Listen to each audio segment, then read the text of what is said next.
네, 계속해서 투자 전략 이어가겠습니다. 유동원 유한타증권 글로벌 자산배분 본부장 나와 계십니다. 어서 오십시오. 안녕하십니까. 네. 본부장님, 뉴욕 증시, S&P 500, 나스닥, 5주 연속 주간 기준으로 상승한 반면에 다우는 또 4만선 아래로 다시 내려왔습니다. 미국 증시 흐름 정리해 주실까요? 네, 저희가 지난주 이 시간에 그런 말씀을 드렸지 않습니까? 나스닥 위주, 나스닥 100 위주의 투자가 중요할 것 같다. 정확하게 지난주의 흐름이 그렇게 됐습니다. 보시면은 사실 S&P 500이 상승을 하기는 했지만 상승률을 한번 보시면은 거의 0.03% 상승을 했기 때문에 그 수준이 그렇게 크지는 않죠. 그리고 결국은 투자의 초점은 어디에 맞춰졌냐? 엔비디아 실적과 함께 나스닥과 나스닥 100이 1.4%나 상승하는 모습을 보여줬었습니다. 반면에 이 경기 민감 지수라고 하죠. 다우존스라든지 러셀 2000 같은 경우에는 마이너스 수익률을 보여줬었습니다. 그래서 이 부분에 있어서 미국 증시 앞으로의 흐름에 대해서 좀 고민을 많이 해봐야 되는 그런 시기인 것 같습니다. 그렇지만 어쨌든 기본적인 방향성은 저희는 상승이다라고 생각을 하고 있고요. 그 가장 근본적인 이유는 아무래도 경기 침체가 오지 않을 것이라고 저희가 판단하고 있기 때문에 그렇다라고 말씀을 드립니다. 우리가 이제 경기 침체냐 경기 침체가 아니냐 하는 부분에 있어서는 은행권의 이 연체율을 보면서 판단을 하기도 하는데요. 그 숫자를 보면서 좀 말씀을 드려보면은요. 지금 이게 이제 과거의 연체율 차트입니다.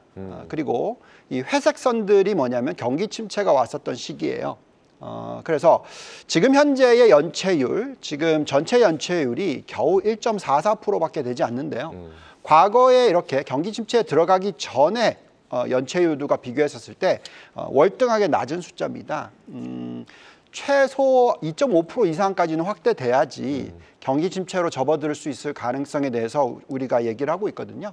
그래서 지금 현재 1.44%면은 거의 1%포인트 이상 더 낮은 숫자이기 때문에 이 숫자가 좀 더 확대되고 나서의 어떤 경기 침체 가능성에 대해서 논의하자라는 얘기를 해드리겠고요. 경기 침체만 오지 않는다면 상승이 이루어지는데 그래도 여전히 이 선택과 집중이 중요한 시기, 그래서 나스닥 100 위주의 투자가 중요한 시기이다라고 말씀을 드리고 있습니다.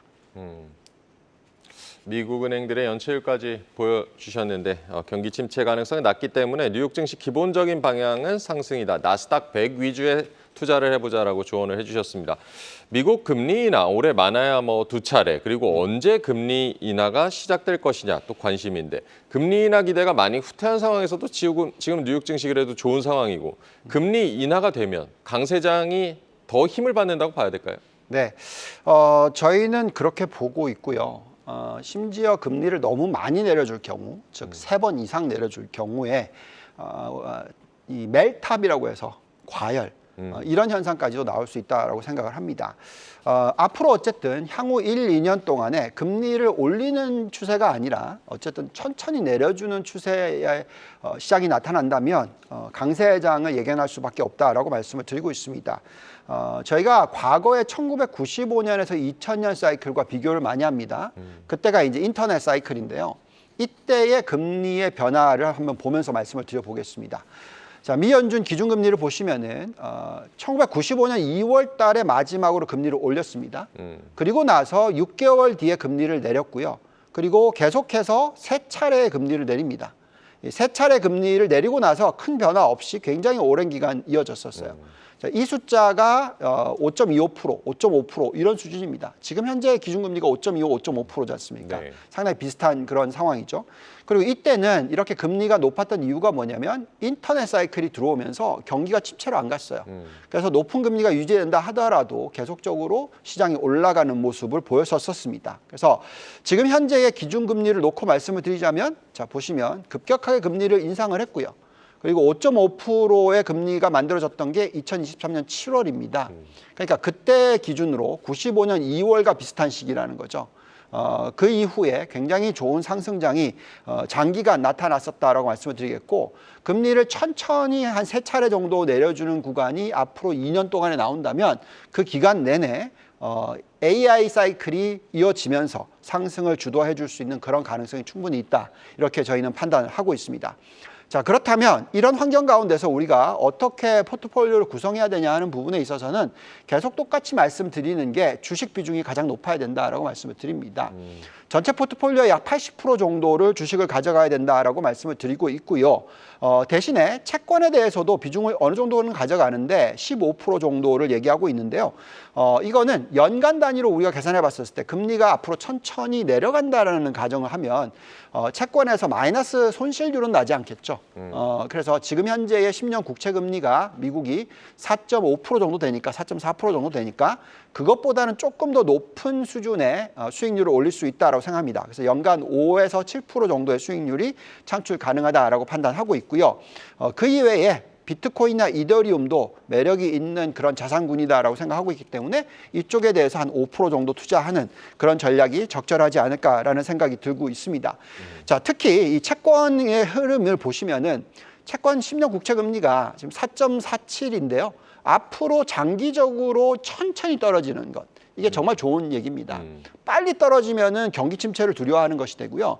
천천히 떨어져서 4% 수준, 좀 더 많이 떨어지면 뭐 3.5% 정도까지 이러한 환경이라면 여전히 채권에 대한 비중을 어느 정도는 가져가지만 더 중요한 부분은 아무래도 주식이다라고 말씀을 드릴 수 있을 것 같습니다.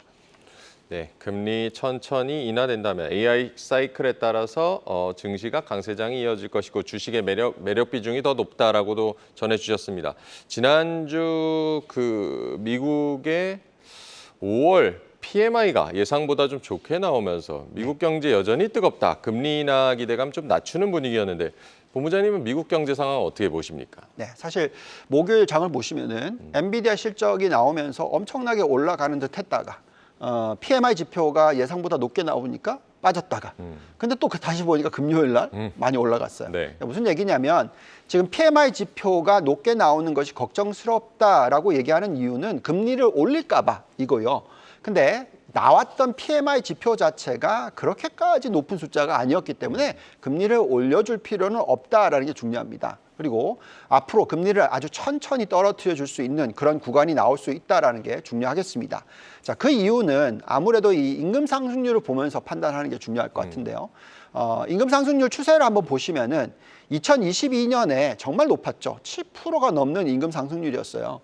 이건 뭐 당연히 금리를 빨리 올려줘야 되는 그런 환경이었고요. 네. 근데 지금 보시면 이 차트가 계속 하락하고 있지 않습니까? 그래서 지금 이제 연간 단위로 보면 4.3%입니다. 전년 동기 대비해서. 게다가 전달 대비해서 숫자를 연간 환산했었을 때는 아주 낮은 2.4%예요. 또한 시간당 임금 상승률로 보시더라도 작년 동기 대비해서 3%대, 그러니까 이 4%가 깨졌습니다. 자, 이런 모습은 우리가 얘기하고 있는 이 골디락스로 갈 확률이 상당히 높아지고 있다. 계속 말씀을 드리는 거고요. 이 골디락스라고 하면 명목 경제 성장률이 5% 이상의 시대인데 그것보다 더 높은 그런 모습은 아닐 거다라고 예측을 할 수가 있겠습니다. 자, 이런 가운데서 이제 금리를 천천히 내려줄 거라고 우리는 가정을 하는 것이고요. 자, 금리를 만약에 천천히 내려줄 경우에 이런 차트가 만들어집니다. 이 0이라는 숫자가 금리를 처음으로 내려주기 시작하는 시기고요. 그리고 그 이후에 1년, 2년의 차트입니다. 중요한 것은 밑에 이렇게 빠지는 차트는 경기 침체가 온 경우고요. 위로 이렇게 올라간 경우는 경기 침체가 안 온 경우입니다. 근데 우리가 지금 계속 말씀을 드렸던 부분이 경기 침체는 안 올 것 같다 말씀드렸잖아요. 네. 그래서 앞으로 2년 동안의 경기 침체가 오지 않을 경우에 아마도 미국 증시는 향후 2년 동안 금리를 처음 내려주는 시기인 올해 뭐 7월이 될지 9월이 될지 11월이 될지 정확한 답은 없습니다만 그때부터 시작해서 2년 동안의 상승장이 충분히 나올 수 있다라는 그런 말씀을 드릴 수가 있을 것 같습니다. 그리고 아까도 말씀을 드렸습니다만 1995년부터 2000년 사이클을 비교를 많이 한다고 말씀드렸잖아요. 네. 자, 이때의 증시가 이렇습니다. 왼쪽 끝이 뭐냐면 마지막으로 금리를 올렸을 때 시기고요. 그 이후에 5년 가까이 이런 차트가 나왔어요. 이게 얼마나 상승을 했냐면 5년 동안에 S&P 500이 자그마치 200% 상승을 했습니다. 또한 요 중간에 금리를 내리기 시작하면서부터의 어떤 상승, 이때로 보시더라도 1년, 2년 동안에 뭐 50% 그리고 더 길게 보면 90% 이렇게 상승하는 모습까지 나왔어요. 근데 또 여기보다 더 중요한 부분은 뭐냐면요. 이 구간에 똑같은 구간인데 나스닥 같은 경우에는 인터넷이 들어오면서 상승률이 S&P 500의 2.5배였다는 겁니다. 533%나 상승을 했어요. 그래서 우리가 계속 말씀을 드리는 부분은 경기 침체가 오지 않는다. 그리고 금리를 천천히 내려준다. 이런 환경 아래에서는 나스닥 100 위주의 지수 상승이 계속 중장기적으로 앞으로 2년 동안에 충분히 이루어질 수 있기 때문에 여기에 대한 초점이 중요하다는 말씀을 드릴 수 있을 것 같습니다. 첫 금리 인하 이후 금리 천천히 내려준다고 하면 향후 2년간 뭐 상승장 나올 수 있다. 나스닥 100 위주의 투자 포트폴리오를 가져가 보시라 계속 강조해주고 계시고요. 달러지수 지난주에 상승했고 PMI 호조로 주후반 뭐 강세도 나타나는데 국가별 포트폴리오 구성 어떻게 해보는 게 좋을까요? 네. 자, 아무래도 이제 우리가 나스닥이 가장 좋다고 얘기를 하고 있잖아요. 그래서 여기에 대한 초점이 가장 중심이어야 된다라고 말씀을 드리고 있지만 그래도 이제 다행스럽다고 생각하는 부분은 미 연준이 금리를 내려주긴 내려줄 거 아니겠습니까?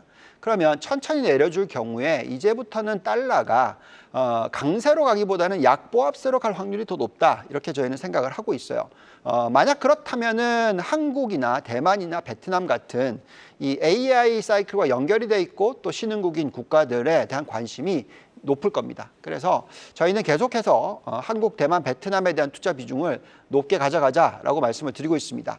자, 달러 지수의 움직임을 한번 보시면은 지금 현재의 전망은 다시 올라갈 수도 있다. 이렇게 좀 얘기를 하고 있어요. 이렇게 쭉 살짝 떨어지다가 다시 올라가, 이게 전망이거든요. 회색 선이. 전망은 뭐 106까지도 올라갈 거 아닌가라고 뭐 이렇게 말씀을 하고 계시지만 저희는 만약에 금리를 내려주는 구간이 앞으로 2년 동안 나온다면 달러가 강세로 가기보다는 약보합세 정도 이렇게 보고 있습니다.